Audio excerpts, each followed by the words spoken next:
രാഹുൽ മാങ്കൂട്ടത്തിനെതിരായ മൂന്നാം കേസിലെ അതിജീവിത ഫെനി നൈനാനെതിരെ സംസാരിക്കുന്ന ശബ്ദ സന്ദേശം പുറത്ത്. ചാറ്റുകൾ പുറത്തുവിട്ടത് വ്യക്തിപരമായി ആക്ഷേപിക്കാനാണ് എന്ന് അതിജീവിത പറയുന്ന ശബ്ദ സന്ദേശം മാതൃഭൂമി ന്യൂസിൽ ലഭിച്ചു. ഇനി ആരെങ്കിലും പരാതിയുമായി വരാൻ തയ്യാറെടുക്കുന്നുണ്ടെങ്കിൽ അവരെ ഭീഷണിപ്പെടുത്തുക കൂടി ലക്ഷ്യമിടുന്നുവെന്നും അതിജീവിത പറയുന്നു. അസോൾട്ടിനെയും എന്നെ ഹ്യൂമിലേറ്റ് ചെയ്തതിനെ പറ്റി അതിനേക്കാളൊക്കെ അന്ന് ആ സമയത്ത് ഫെനിയോട് സംസാരിക്കുന്ന സമയത്ത് എനിക്ക് എൻ്റെ കുഞ്ഞ് നഷ്ടപ്പെട്ടതും എനിക്ക് മിസ്കാരേജ് ഉണ്ടായതും രാഹുൽ എൻ്റെ പ്രഗ്നൻസി ഡിനൈ ചെയ്തതും എന്നെ ഷെയിം ചെയ്തതും എന്നെ ബ്ലോക്ക് ചെയ്ത് പോയതും ഇതൊക്കെ എനിക്ക് വലിയൊരു പ്രശ്നമാണ്. എനിക്ക് രാഹുലിനോട് അതിഭീകരമായ ട്രോമ ബോണ്ടിൽ നിൽക്കുന്ന ഒരു സമയം കൂടെ ആയിരുന്നത്. അപ്പോൾ ഫെനിയായിട്ട് ഈ കാര്യങ്ങളൊക്കെ സംസാരിച്ചപ്പോൾ ഫെനി എന്നെ വളരെ ആശ്വസിപ്പിച്ചു, എന്നെ കംഫർട്ടബിൾ ആക്കി.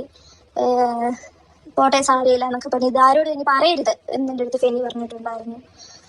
പിന്നെ ഞാനിങ്ങനെ എൻ്റെ ഒരു അവസ്ഥയിൽ ഞാൻ ഫെനിക്ക് ചോദിച്ചു, ഫെനി ഈ രാഹുലിന് വേറെ റിലേഷൻഷിപ്സ് ഉണ്ടോ, വേറെ കല്യാണങ്ങൾ വരുന്നുണ്ടോ, നീ എൻ്റെ അടുത്ത് സത്യം പറയണം, ഞാൻ നിന്നെ ഒരു അനിയനെ പോലെ കാണുന്നത്, നീ ഒരു ചേച്ചിയെ പോലെ കാണുന്നത്, നീ എൻ്റെ അടുത്ത് സത്യങ്ങളെ പറയണം എന്ന് പറഞ്ഞപ്പോൾ ഫെനിയാണ് എനിക്ക് അഷുറൻസ് തന്നുകൊണ്ടിരുന്നത് രാഹുലിൻ്റെ ജീവിതത്തിൽ വേറെ പെൺകുട്ടികളില്ലെന്നും ഉള്ള ആൾക്കാരെല്ലാം ആളുടെ ഫാൻസാണ്, അല്ലെങ്കിൽ ആൾക്ക് ഭയങ്കര ശല്യമാണ്, എല്ലാവരെയും ബ്ലോക്ക് ചെയ്തിട്ടിരിക്കുകയാണ് എന്നൊക്കെ ഫെനിയാണ് എനിക്ക് വീണ്ടും ഒരു റീഅഷുറൻസ് തരുന്നത്. അപ്പോൾ ഒരു ട്രോമ ബോണ്ടിൽ നിൽക്കുന്ന ഞാനാണ്. എനിക്ക് എൻ്റെ കുഞ്ഞിൻ്റെ അച്ഛൻ എന്നുള്ളൊരു ബോണ്ട് അപ്പോഴും എനിക്ക് രാഹുലിൻ്റെ അടുത്തുണ്ട്. അപ്പോൾ എനിക്കത് ഒരു സമാധാനമായിരുന്നു എനിക്ക് അന്ന് കിട്ടിയിരുന്നത്.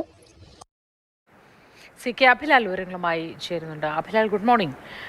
മറ്റുള്ളവർ പരാതിയുമായി രംഗത്ത് വന്നാൽ അവരെ ഭീഷണിപ്പെടുത്തുക, വരാതിരിക്കാൻ വേണ്ടി ഭീഷണിപ്പെടുത്തുക എന്ന ഉദ്ദേശത്തോടെയാണ് ഫെനി നൈനാൻ്റെ ഈ ഇടപെടൽ എന്നാണല്ലോ പറയുന്നത്. ഒരുപാട് മാനസിക സംഘർഷങ്ങളിലൂടെ കടന്നു പോകുന്ന സമയത്തും ഈ തരത്തിൽ പെരുമാറി എന്നതാണ് ഈ ശബ്ദ സന്ദേശത്തിൽ പറയുന്നത്. കൂടുതൽ വിശദാംശങ്ങൾ എന്തൊക്കെയാണ് അഭിലാൽ? Moti, good morning. ഉണ്ടായത് വെറും സൗഹൃദം മാത്രമല്ല, ഇരുവരും തമ്മിൽ ബന്ധമുണ്ടായിരുന്നു എന്നത് സംബന്ധിച്ചുള്ള കാര്യങ്ങൾ MLA-യോ അദ്ദേഹവുമായി ബന്ധപ്പെട്ട കേന്ദ്രങ്ങളോ നിഷേധിക്കുന്നില്ല. പക്ഷേ പരാതിക്കാരി ഉന്നയിച്ചിരിക്കുന്നത് ലൈംഗികമായ അതിക്രമമാണ് എന്നുള്ളതാണ്. പക്ഷേ അതിനെ തള്ളിക്കളഞ്ഞുകൊണ്ട് അത് ആ പരാതിക്ക് അടിസ്ഥാനമില്ല എന്ന് സ്ഥാപിക്കാൻ വേണ്ടിയാണ് ഫെനി പരാതിക്കാരിയുമായി 3 മാസങ്ങൾക്ക് മുൻപ് നടത്തിയ ചാറ്റിന്റെ സ്ക്രീൻഷോട്ടുകൾ പുറത്തുവിട്ടത്. ഇത്തരം നടപടി എന്നുള്ളത് സൈബർ ആക്രമണത്തിലൂടെ തന്നെ പിൻവലിപ്പിക്കാൻ അല്ലെങ്കിൽ പിന്തിരിപ്പിക്കാൻ വേണ്ടിയുള്ള ശ്രമത്തിന്റെ ഭാഗമാണ്.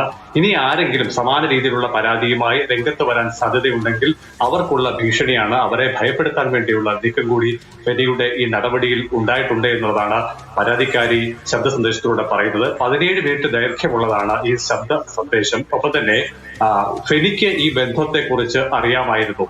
അതായത് 1 വർഷത്തിനടുത്ത് ഫെനിയുമായി സൗഹൃദവും സംഭാഷണവും ചാറ്റുകളും ഒക്കെ തന്നെ ഉണ്ടായിട്ടുണ്ട്. അങ്ങനെ ഇൻസ്റ്റഗ്രാമിലൂടെ ഫെനി മെസ്സേജ് അയച്ചാണ് പരിചയപ്പെടുന്നത്.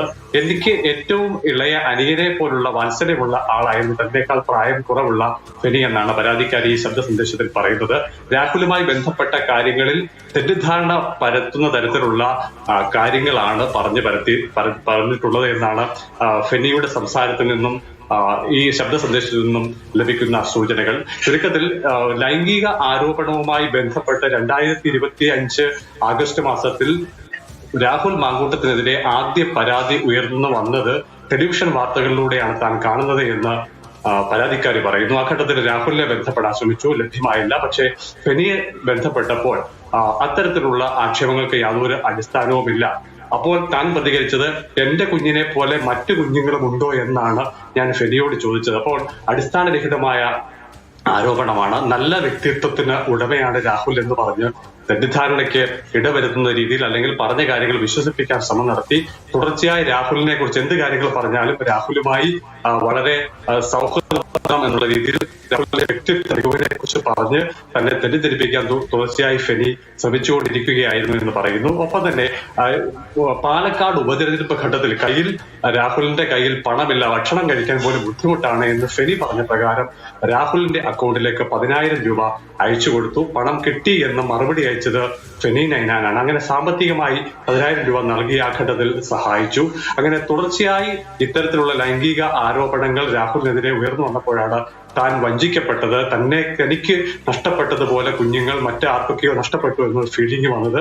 താൻ മെന്റലി തകർന്നിരിക്കുന്ന അവസ്ഥയിൽ പല ഘട്ടത്തിലും രാഹുലുമായി സംസാരിക്കാനും ബന്ധപ്പെടാനും ഒക്കെ ശ്രമം നടത്തിയിരുന്നു. പലപ്പോഴും രാഹുൽ തന്നെ ബ്ലോക്ക് ചെയ്യുന്ന സ്ഥിതി ഉണ്ടായി. ആ ഘട്ടത്തിൽ ഫെനിയുമായി ബന്ധപ്പെട്ടാണ് ആശയവിനിമയം നടത്തിയത്. ഏറ്റവും ഒടുവിൽ നവംബർ മാസത്തിനടുത്ത് വരെ ആശയവിനിമയം ഉണ്ടായിരുന്നു. ചുരുക്കത്തിൽ ഈ ബന്ധത്തെക്കുറിച്ച് ഫെനിയോട് ഒരു ഘട്ടത്തിൽ പറഞ്ഞു എന്ന് രാഹുലിനെ താൻ അറിയിക്കുന്ന സ്ഥിതി ഉണ്ടായി. ആ ഘട്ടത്തിൽ തന്നോട് കയർത്ത് സംസാരിക്കുകയും തന്നോട് മോശപ്പെട്ട ഭാഷ ഉപയോഗിച്ച് പ്രതികരിക്കുകയുമാണ് രാഹുൽ ചെയ്തത് എന്നും പരാതിക്കാരി പറയുന്നുണ്ട്. ചുരുക്കത്തിൽ ഈ ബന്ധവുമായി ബന്ധപ്പെട്ട സകല കാര്യങ്ങളും അറിയാവുന്ന മറ്റൊരാൾ അത് ഫെനി നൈനാൻ ആണ് എന്നുള്ളതാണ് പരാതിക്കാരി ശബ്ദ സന്ദേശത്തിലൂടെ പറയുന്നത്.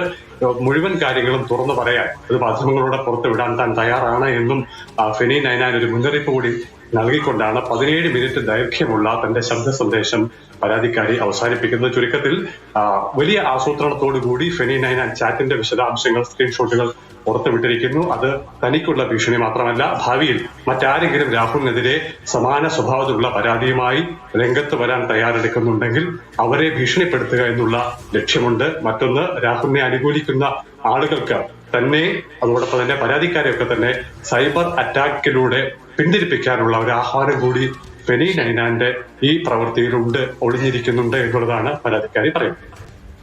ശരി അഭിലാൽ, പരാതിക്കാരിയുടെ ശബ്ദ സന്ദേശമാണ് കേട്ടത്. വിശദാംശങ്ങൾ നൽകിയത് CK അഭിലാലാണ്. അഭിലാലിന് നല്ല ദിവസമായിരിക്കട്ടെ എന്ന് ആശംസിക്കുന്നു.